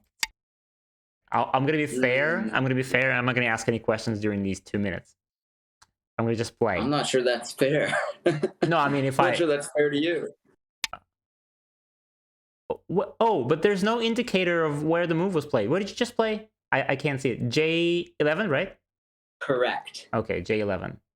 Because I don't see the indication. You've just got to look at the board and pray. Wait. I don't remember what the shape is. So I'm just gonna where are my stones here? I may or may not have played this move with the understanding that that would be hard for you. So No, it's fine. I'm just gonna, I don't know, Tenuki or something. Let's do this. Let's Tenuki. Okay. Oh Jesus. What? Is this Atari? Time is up! Saved by the what? Thank you. Okay. Bring it back. You're not gonna be happy. I'm not gonna be happy? No. Oh my goodness, what? How did this happen? Wow. I played on the head of 2 stones. Yeah. Okay. Tenuki. Thank you, guys. I hate you. All of you. Submarined you, man. They came after you. Can we rotate the board? Well, there's no need to rotate the board anymore, Buzzsaw, because I think that I've lost this game, this game after this. It's not alive yet. Not yet. Some like 5 moves in one color go. Yeah, 5 moves. Thank you. 5 moves? Come on, I'm going to die in 5 moves. I'm going to lose on territory in 5 moves. Focus, Vadim. Come on. You can do it. Yeah, I don't think I'm alive yet. I think your Tenuki was like attacking on a large scale. You were attacking on a large scale. All right. You have 1 eye, probably. Probably you have it. Or do you, actually? All right, let's make it. I don't think so. Let's make it difficult for you. Yeah. Danger zone. Yeah, but you were certainly right. You were certainly right. I'm not happy here. Not as happy as I was before, but yeah. I don't like that either. Yeah. That's just it's not gonna get me anything. I'm gonna steal that eye. Like you know, like a baby steals cookies. Yep. Babies stealing cookies? Yep. What an image. Aha. Okay, Yeah, so I mean, he wants to make. Okay, Matt wants to make eyes at the top. Like he's saying that he doesn't care about those two stones. Yeah, the shape looks kind of good around the F13 area. yeah, it's growing. It's growing, yeah, it's growing into eye shape, and I feel like if I don't do it, but yeah, but I think I just have to. I have to save these stones. Well, you don't have to do anything, but you could be out of the kindness of your heart. Yeah, no, okay, let's put it this way. All right, next question. Next question. Yes, hit me. What do you got? Speaking of, yeah, do you have a Go teacher, or like how is it organized around there? Do you have a Go teacher officially, or do you just come to a club and just play against anybody who's available? Yeah. Well, I was originally invited to the club after I wrote some articles for the newspaper, where I talked about Go in the newspaper, in the local newspaper. And so they invited me to the Go Club. Mm-hmm. And the first person I played, like I said, was that Seven Don, but obviously he's the head of the club. He doesn't have time to play me every day. But the third person down, who's a very kind 5-dan player, plays me every time I go, usually 2 or 3 times, if we have the time. So he's my unofficial official teacher. Do you play with handicap or even games? Currently he plays me, giving me 6.5 points of komi. So we play on an empty board, and it's reverse komi basically. But recently I've been beating him with that. So he's started to consider moving to regular or no komi games. So is it safe to say that you're moving up to closer to 4-dan? That's the hope.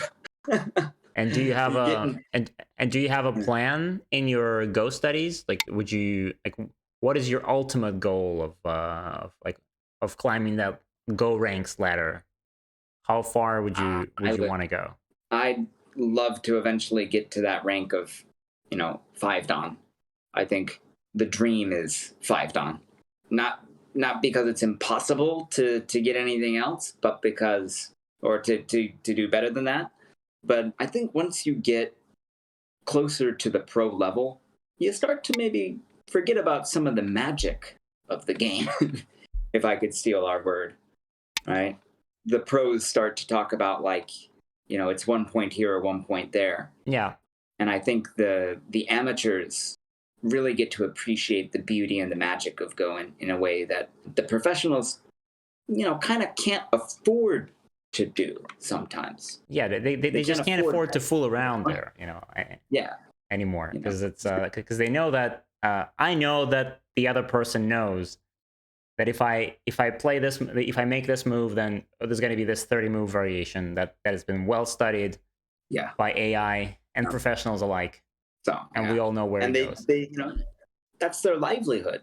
If they don't make any money, right, then they don't make any money and they're not a professional anymore. They got to do something else. So I think there's this, I wouldn't say fear that I have of getting too good at Go, but I don't want to lose the magic. I want to stay maybe a little childish with my Go. Yeah. I kind of I understand that, because I have the same kind of feeling about it. Because I feel that if I ever got to the level of, I don't know, KGS 8-dan, or I don't know, Fox or Taigem 9-dan, then you are already like top level amateur, and you can't afford to play anything that's out of the box. You have to play by the books. Yeah. You have to play by the theory. You have to follow the unwritten or the written rules. And you can't afford to play some crazy and some goofy those Hazama Tobis like Kajiwara did in the game. Yeah. Right. Which is what makes him so unique as a professional, is he's actively doing that stuff, and in some cases winning. And that was his motto was Hi. I'm not here to win. I am here to play Go. Yeah, that is a very good. I mean, if it sounds easier than it is to follow. It's just when you hear it, you think, yeah, that's where I want to be. But then again, letting go of this mentality of always wanting to win, always striving for perfection. It's so hard. So yeah, a lot of respect for Kajiwara here for actually doing this. Yeah, hold on to it, even though he's a professional 9-dan playing at the highest levels. I connect. Wow, is this an eye? It's not an eye, is it? It's not an eye. Come on.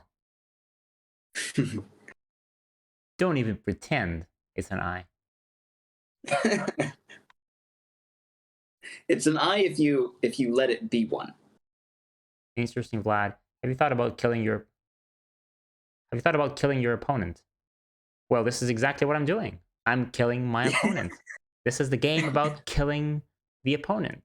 Tangjie. This is it. But yes, I am a bloodthirsty killer right now. And I need blood. I think I'm gonna go for this move. That's interesting.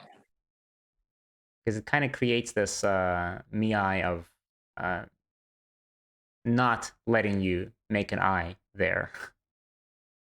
Yeah, it's not what I was expecting. I was expecting B12. Yeah, B12. B12 was my first instinct. And then I thought, hold on a second. Because this strengthens me as well. Yeah. Yep. On the my two stones, the C10 and D10, they're kind of weak a little bit, and this strengthens them. Yes, they were. You have made it difficult, lemon difficult. Yes. And that's a joke because nothing rhymes with lemon. Or nothing rhymes with difficult. Yeah. Let's see. Oh my. I don't like that at all. Why couldn't you have been predictable and played B12? Ko is always good for white. Yeah, any Ko is good for white. Unless if white manages to make one. And I'm gonna do my best not to allow any Ko, obviously. And there is no Ko as far as I can tell. Because if I drop down to B12, you can just connect. And there's no I because there's miai of B13 and D10, D11. I think there's an I somewhere in the middle because you have this move at you have a G13, right? And it almost makes an I. I think it's almost an I. Close. Very is I was trying to create some forcing moves, but it doesn't look like it quite panned out the way I wanted it to. And this G13 also kind of creates the potential of making an I somewhere around E12, right? Somewhere there. Yeah. There's a squeeze that could possibly happen too, but it's not going to. No. So black cannot play D11. Yeah, you're too good for that. Okay, that pretty much. I'm watching it tomorrow. That pretty much guarantees the I. I think, right? At H13. I don't know. All right, so what do I do? Yeah, winter break. What do I do? Wait. Let me live. No, that is not part of the plan. Well, I have Does someone have magic points they can redeem? Yeah. Letting white live. If anybody had magic points and like forced me to make the whole board white again, this would be a pretty good time for that. You make the whole board white, and probably I get lost and I lose the game immediately. Okay. Not gonna happen though. I don't think. Not plausible. I hope not. Well, I'm just gonna. Oh, this is a nice move. Like this. Oh, that is a nice move. Because it threatens the eye. That same precious golden eye. Yeah. That James Bond reference? Yeah, it was kind of the Lord of the Rings James Bond all mixed up. Tenuki. Does Japan also celebrate the Lunar New Year? Asks Tanjiro. Well, I think they used to. They actually, an interesting bit of Go history.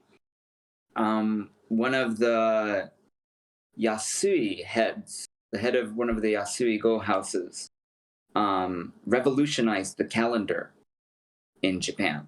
For a long time, Japan was using the Chinese lunar calendar.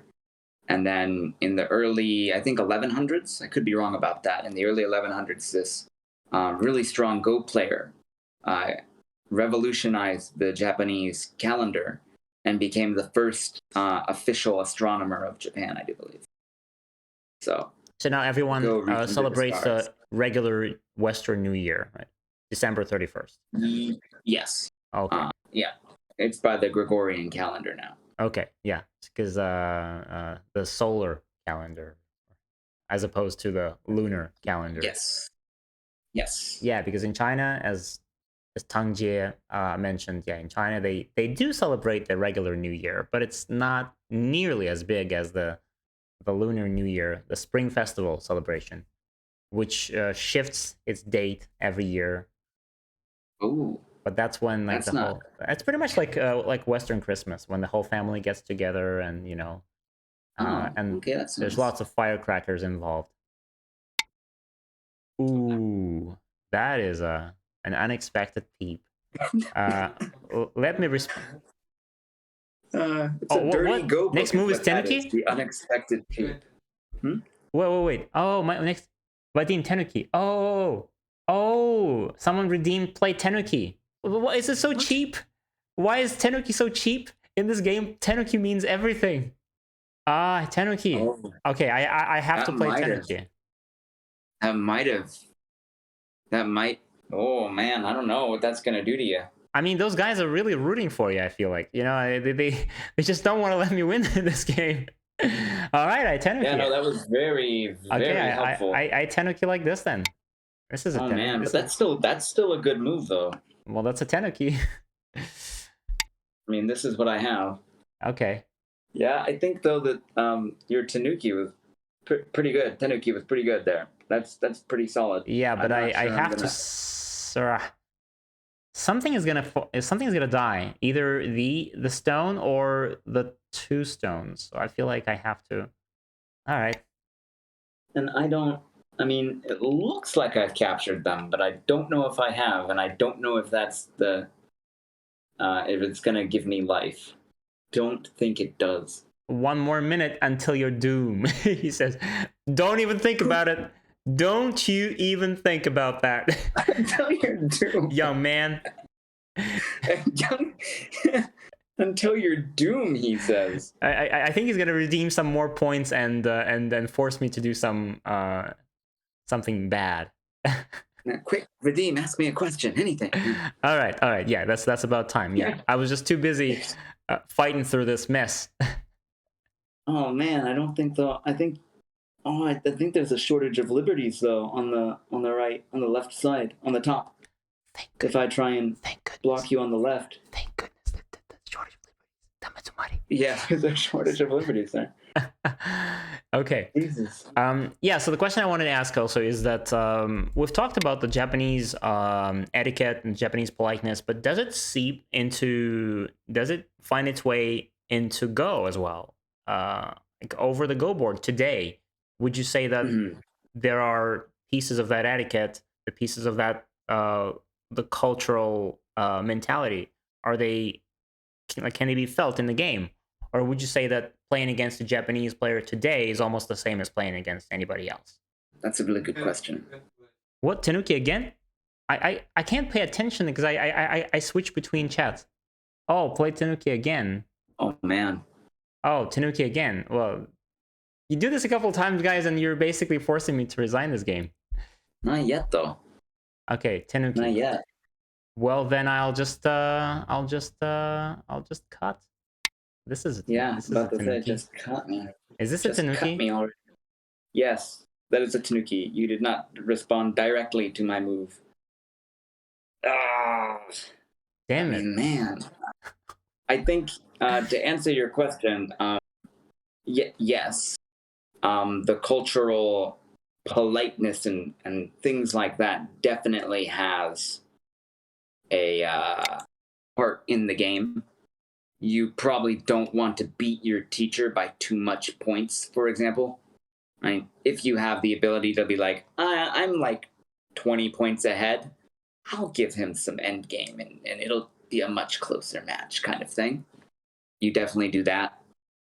And I think, definitely need to be respectful about who you're playing, and if they chose to play you or not.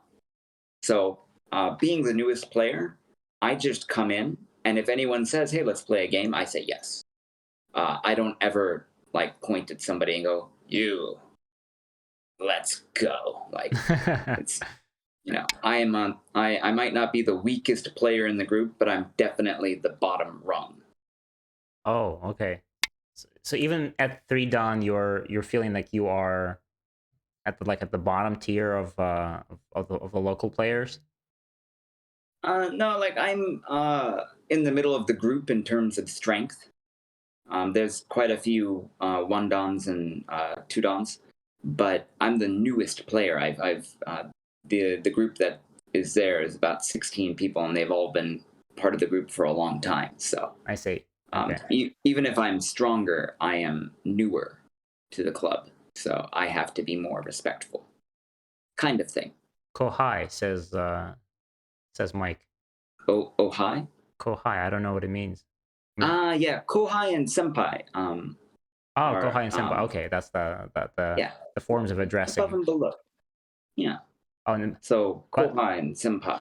And Buzzsaw is asking, are the Japanese ultra respectful of the elderly, or are children more like Western kids in their dealings with the teachers?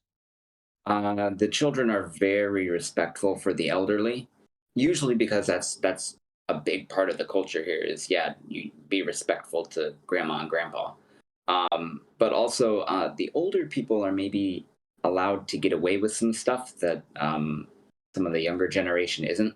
Like, it's grandpa being grandpa kind of thing. Mm-hmm. If that makes sense. Yeah. So if you're mean to grandpa, he might smack you upside the head, kind of thing.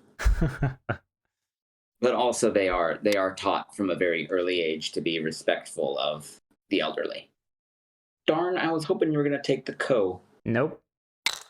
Fine. Here. Yep, you have to. Yeah. Pretty much this is the only move.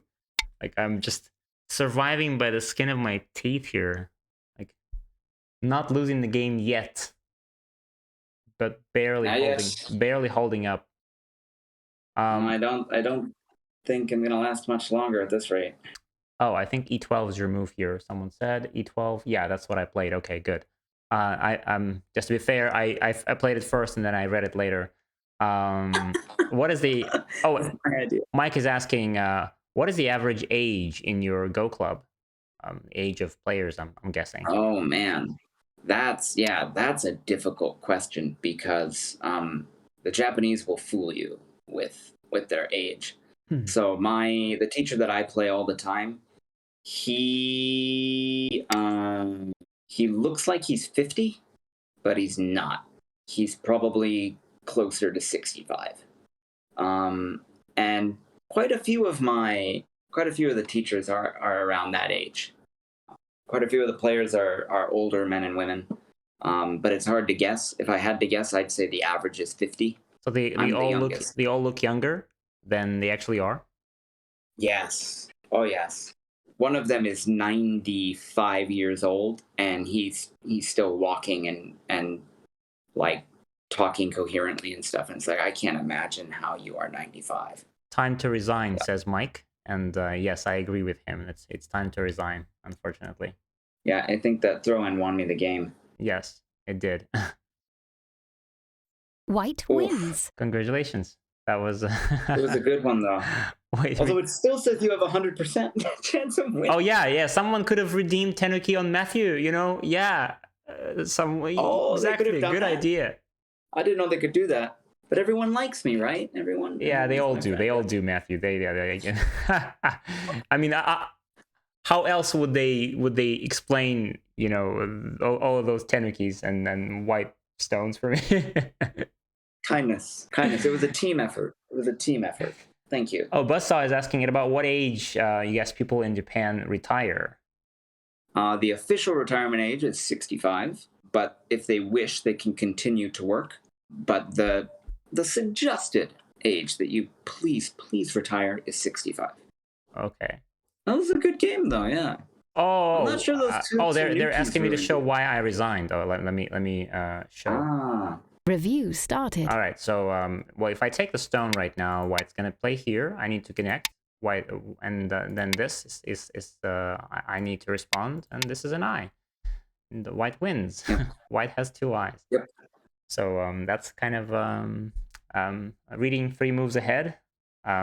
Yes. I'm sure Matthew did that. I did that as well, and Yep. so I had to resign.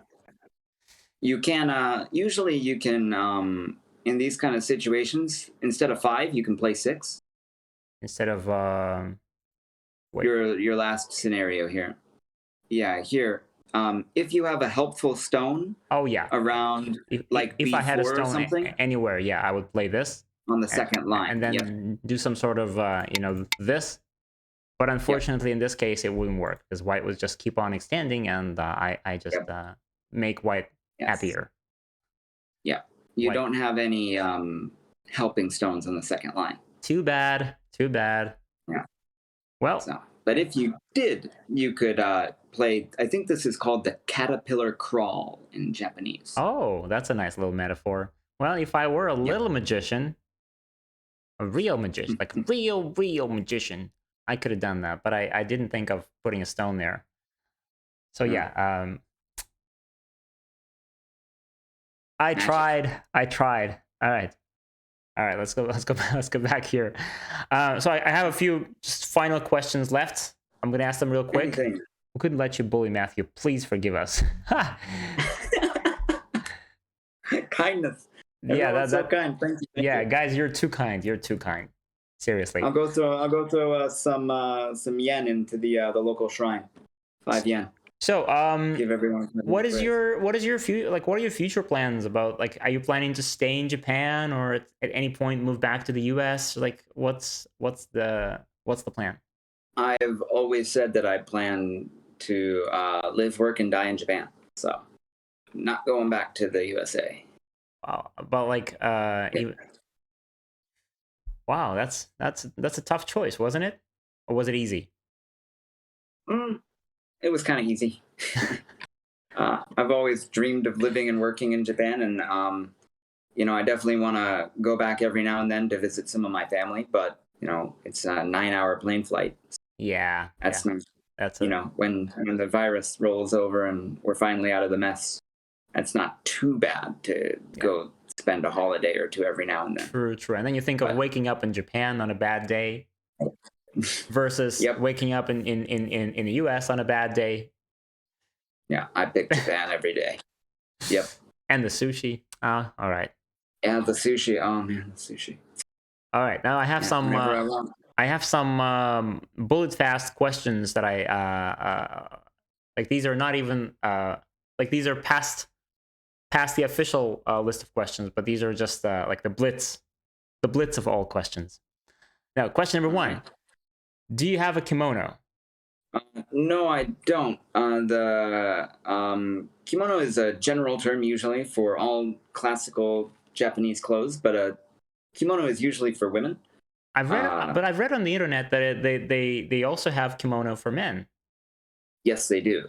They don't usually call them a kimono, though. I can't remember. I think they call them the yukata is for probably, summer. Yeah. Was that the one that Toya Meijin was wearing in Hikaru no Go? Yes. Or that the ones that what's his name, Yoda Narimoto is wearing? Yeah. Okay. I think they're wearing something a little more regal than a yukata, but it's not quite like to the emperor's level. There's many stages of formality. So, like, they even have the like fancy names for pants. I think they're called hakama or something like that. But long story short, no, I do not have a kimono. I think there's also something called a jinbei, which I wore once. I think it's called a jinbei. Ooh, And forgot. speaking of, I mean, you just mentioned that it was cold there, and it's not on the list of my questions, but you have those tables that are like heaters at the same time. I forgot what they're Yeah, called. the kotatsu. Yeah, kotatsu. Yeah, exactly. Yeah. Yeah. Do you happen to have one of those? Isn't it? I want one. I want one, but I don't make those decisions in this household. I have an electric carpet instead. Yeah. Electric carpet. Yeah, but that one is just looks it just the level of coziness it provides. Yeah. No, I desperately want a kotatsu, and eventually we're gonna have to get one. When I turn into an old man, when I'm 60 something years old, it's gonna be necessary. Yeah. All right, all Yeah. right. You can get a kotatsu. Now, one Yeah. more thing. I've heard that there's a tradition in Japan that Christmas is celebrated at KFC, and this Yep. tradition it goes back a long way. So, is it really true? Like, how does it happen? Everybody goes to KFC for Christmas. Yes. You usually get it as takeout. So yeah, we do a Christmas special. We order a special Christmas dinner with the KFC. Usually, it's not like you don't just like bring a bucket home kind of thing. Yeah, it's very Japanese. You get a nice big box, and it's got everything beautifully sorted. And Chopsticks. then you get a cake. Yeah, but it's the difference is maybe if we have any people who are watching from America, they think KFC, that's like barely better than McDonald's. Yeah, that's But what in I thought Japan- when I heard of this. I was like, yeah, that's the same Yeah. thing. This is a fast food But chain. it's not. It's not fast food in Japan. It's really good chicken. Like, it's really good chicken. They use Japanese chicken, and it's really, really good chicken. It's real chicken. If you rip open any of the chicken to like look on the inside, like it actually has like the lines and it peels beautifully. Like, it's real high-end chicken, and it's expensive. If you want a real nice Christmas dinner from KFC in Japan, it's about $40. You're looking at about 40 American dollars. It's pretty expensive. Okay, it's a little more expensive than the sushi you mentioned. You said you can get it for 30 Yeah. bucks. Yeah, right? The priority is totally different. Yep.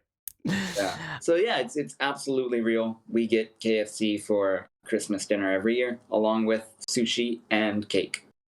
One more rumor that I heard is that, and this is actually a pretty famous one, is that in Japan it is fine to slurp noodles loudly, even though like usually people are very reserved, but when they start eating noodles, this is all of that is just gone in a flash, and they slurp loudly.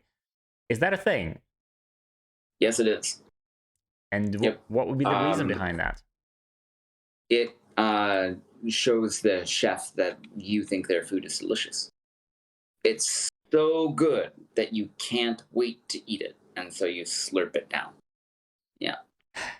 So many of those like things that you think, no way, this just can't be true, and then and then it is. Yep. It's true. Yep. They also have insect candy. You want to talk about what's strange in the vending machine? There is insect candy in vending machines. Yeah. So. Insect candy. Nope. Yep. Thank you. Yeah. No, me too. I'll eat pretty much anything, but I'm not sure I could do insect candy. But yeah, there's yeah. Those grasshoppers in chocolate bars. Yep. Thank you very much. Yep. Yeah. It looks great. Next person. Moral of food in Japan: good food is expensive. Yeah, that's obviously true. And final question, final Blitz question. There's those famous pictures of subway or train station workers whose job is to cram people inside, like on rush hours. They cram people inside train carriages. Is that a thing? Like, these are all over the internet. Have you seen them? Yeah. I have never seen one in like real life. Like, I've never seen a train so full that you need to pack people in it. But I have been on a standing only Shinkansen where there's no more seats and you have to stand. And I have been inside what is literally a pillbox. Yeah, you feel like you're squashed for sure.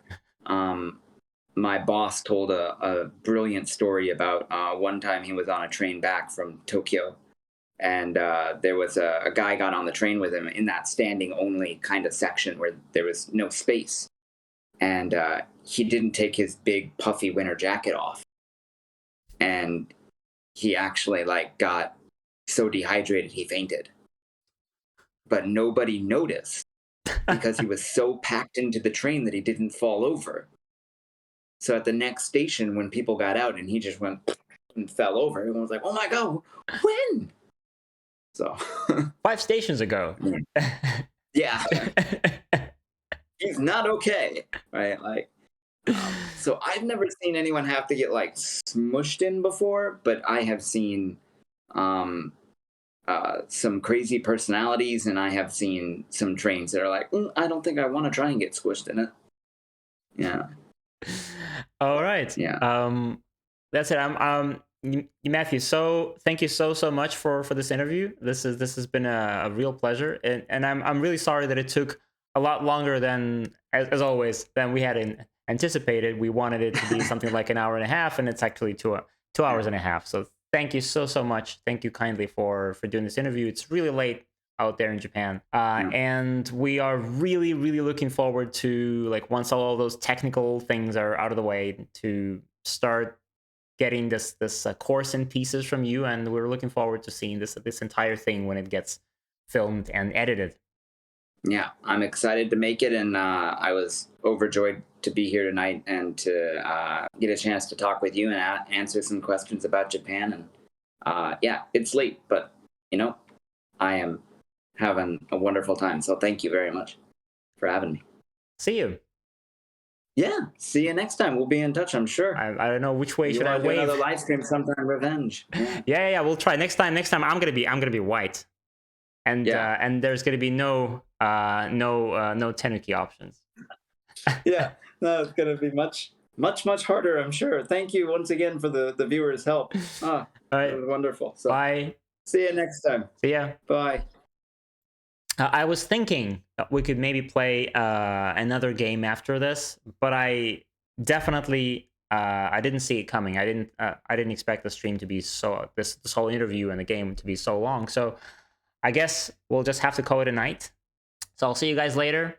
I'll see you guys next time, and we'll do some more fun activities and some more interviews. By the way, you can also watch these lessons on our platform, gomagic.org. Except there, you'll watch them with interactive quizzes right within the lessons and practical exercises right after them. And if you enjoy watching these Go videos and you don't want to miss others like this one, go smash that like button, subscribe to our YouTube channel, and this is Go Magic.